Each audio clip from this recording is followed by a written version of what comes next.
নমস্কার বন্ধুরা, তোমাদের সকলকে স্বাগত জানাই আমার ইউটিউব চ্যানেল মৌমিতা টিউটোরিয়াল হোমে। আজকে আমরা আলোচনা করব পঞ্চম শ্রেণীর বাংলার বুনো হাঁস পাঠ্যটি। লীলা মজুমদারের বুনো হাঁস গল্পটি আজকে আমাদের পাঠ্য। এর প্রশ্ন উত্তরগুলি আমরা আজকে আলোচনা করব। তাহলে শুরু করা যাক। 1 নম্বর প্রশ্ন আছে, ঠিক শব্দটি বেছে নিয়ে বাক্যটি আবার লেখো। দেখে নেব প্রথম প্রশ্ন কি আছে। আকাশের দিকে তাকালে তুমি দেখো তিনটি অপশান আছে, ঘরবাড়ি, গাছপালা, পোকামাকড়, মেঘ, রোদ্দুর। তাহলে কি আছে, উত্তর কি হবে? আকাশের দিকে তাকালে তুমি দেখো মেঘ, রোদ্দুর। 2 প্রশ্ন, হিমালয় ছাড়া ভারতবর্ষের আরও একটি পর্বতের নাম হলো। অপশান আছে আমাদের কিলিমাঞ্জারো, আরাবল্লী, আন্দিজ, রকি। উত্তর কি হবে? হিমালয় ছাড়া ভারতবর্ষের আরও একটি পর্বতের নাম হলো আরাবল্লী। 3 নম্বর প্রশ্ন আছে, এক রকমের হাঁসের নাম বলো। কয়েকটি অপশান আছে আমাদের, সোনা, কুনো, কালি, বালি হাঁস। উত্তর কি হবে? এক রকমের হাঁসের নাম হলো বালি হাঁস। 4 প্রশ্ন, পাখির ডানা ড্যাশ শব্দ শোনা যায়। পাখির ডানায় কি শব্দ শোনা যায়? অপশানগুলি আমরা দেখে নেব, বো বো, শন শন, শো শো, গাক গাক। তাহলে পাখির ডানায় কি শব্দ শোনা যায়? উত্তর হবে শো শো শব্দ শোনা যায়। 2 আছে স্তম্ভ মেলাও। স্তম্ভটি আমরা মিলিয়ে দেখিয়ে দিলাম উত্তরটা একবারে। বরফ থেকে হবে হিমানি, বুনো থেকে বন্য, কুঁড়ি থেকে কলি, চঞ্চল অধীর, আরম্ভ শুরু। 3 দাগে আমরা চলে যাব। 3 দাগে আছে সঙ্গী, ভ যুক্ত গ সমান ওয়ায় গ রয়েছে এমন 5টি শব্দ লেখো। উত্তর হবে বিঙ্গ, ভঙ্গ, রঙ্গ, জঙ্গল, বিহঙ্গ। 4 আছে ঘটনাক্রম সাজিয়ে লেখো। 4 এক ঘটনাগুলোই আমরা সরাসরি উত্তরটি আমরা বলে দিচ্ছি সাজিয়ে। 4 নম্বরটা হবে প্রথমের অপশান। 1 হবে 4 নম্বরটা, বুনো হাঁস দক্ষিণ দিকে উড়ে যেত।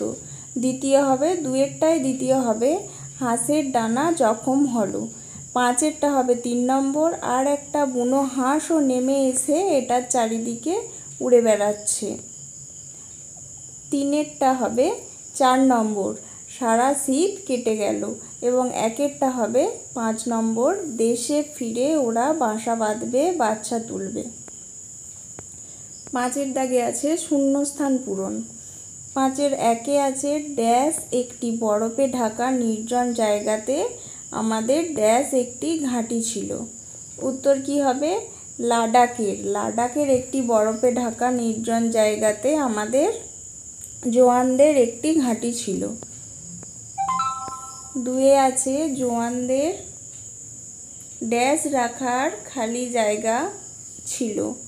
জওয়ানদের, উত্তর হবে জওয়ানদের মুরগি রাখার খালি জায়গা ছিল। 3 দাগে চলে যাব আমরা, আস্তে আস্তে হাঁসের ড্যাশ সারল হলো। উত্তর হবে ডানা। 4 আছে দলে দলে ড্যাশ তীরে ফলার আকারে কেবলই ড্যাশ দিকে উড়ে যাচ্ছে।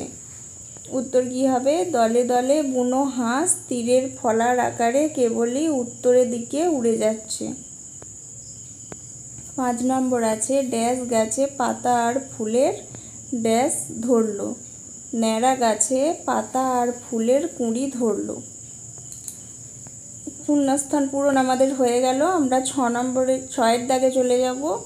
6 দাগে কি আছে, কতগুলি শব্দ দেয়া আছে যেগুলিকে কোনগুলি বিশেষ্য আর কোনগুলি বিশেষণ আলাদা করতে বলা হয়েছে। আমরা উত্তরটা দেখে নেব।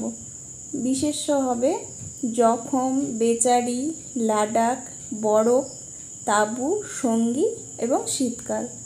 আর বিশেষণগুলো কি আছে আমরা দেখে নেব, বুনো, চঞ্চল, গরম, ন্যাড়া, নির্জন। 7 প্রশ্নে আমরা চলে যাব, ক্রিয়ার নিচে দাগ দাও। একটি করে বাক্য লেখা আছে, তার মধ্যে তোমাদেরকে খুঁজে বার করতে হবে কোনটা ক্রিয়াপদ। একে কি বাক্য লেখা আছে? বাড়ির জন্য ওদের মন কেমন করতো। এখানে ক্রিয়াপদ কোনটা? ক্রিয়াপদ হলো করতো। 2 কি আছে? পাখি আবার আসতে আরম্ভ করলো।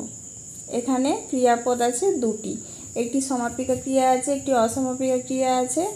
আসতে এবং করলো এই 2টি ক্রিয়াপদ। 3 প্রশ্ন কি আছে?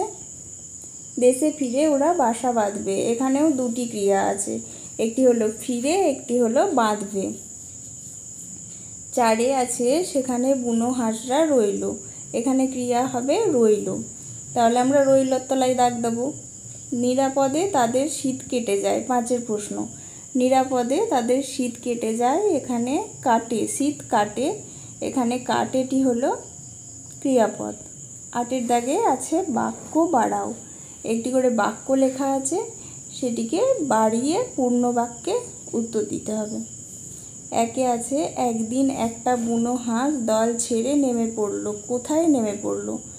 উত্তর হবে একদিন একটি বুনো হাঁস দল ছেড়ে নিচে ঝোপের ওপর নেমে পড়লো।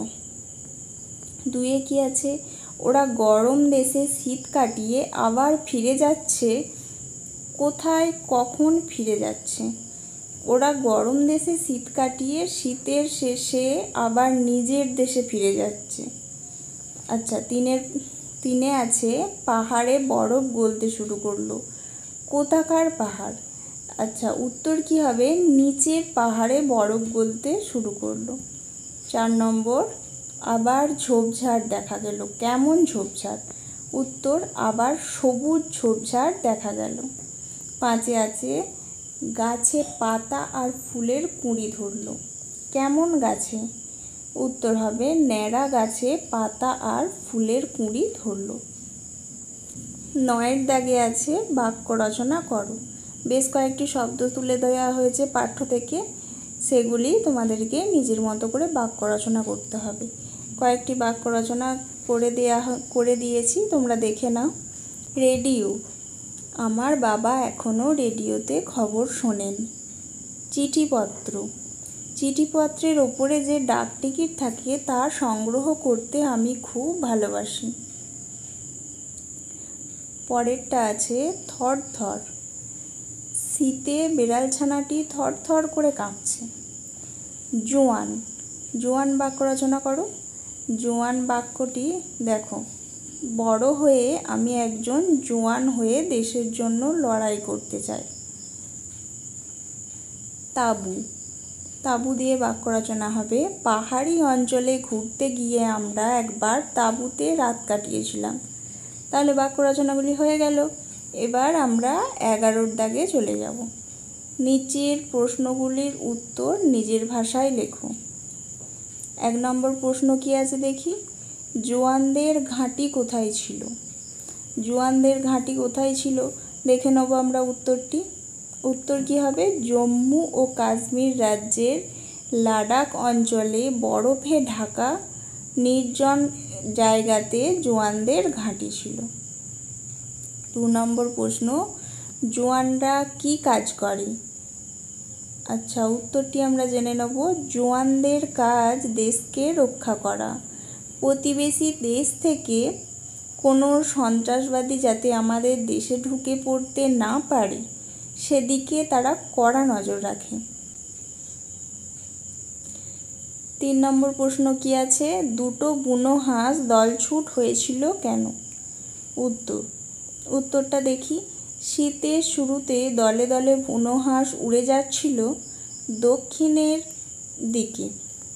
তাদের মধ্যে থেকে একটি বুনো হাঁস হঠাৎই নেমে এসেছিল নিচে। ডানায় আঘাত লেগে সে থরথর করে কাঁপতে শুরু করেছিল। লাদাখের মাটিতে সে নেমে পড়েছিল। আর আহত হাঁসটিকে সঙ্গ দেওয়ার জন্য আর একটি বুনো হাঁসও নেমে আসে মাটিতে। এভাবেই এরা দুজনে দলছুট হয়ে গিয়েছিল। 4 প্রশ্ন, বুনো হাঁসেরা জোয়ানদের তাঁবুতে কি খেত? উত্তরটা কি হবে? বুনো হাঁস দুটি জোয়ানদের তাঁবুতে টিনের মাছ, তরকারি, ভুট্টা, ভাত, ফলের কুচি প্রভৃতি খেত। পাঁচে প্রশ্ন আছে, হাঁসেরা আবার কোথায় কখন ফিরে গেল?